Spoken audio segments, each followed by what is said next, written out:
Sveiki! Dabar papasakosiu, kaip sukurti naują užduotį Alfa erdvės platformoje. Pirmiausia, klasių skiltyje spauskite ant jūs dominančios klasės, pasirinkite skiltį priskirtos užduotys ir spauskite nauja užduotis. Dabar pasirinkite klasę, kuriai priskiriate užduotį, nurodykite, iki kada užduotis bus aktyvi,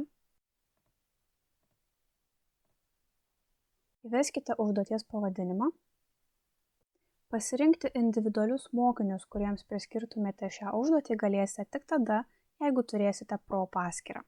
Nurodykite kuriamos užduoties tipą, šiuo atveju tai yra namų darbas. Jeigu esate Pro mokytojas, galėsite pasirinkti atsispausinti šį testą, priskirti teorinę medžiagą bei sumaišyti užduočių eiliškumą kiekvienam mokiniui. Svarbu tai, jog net pasibaigus užduoties atlikimo terminui, mokiniai vis tiek galės užduotį atlikti, tačiau matysite, jog buvo pavėluota.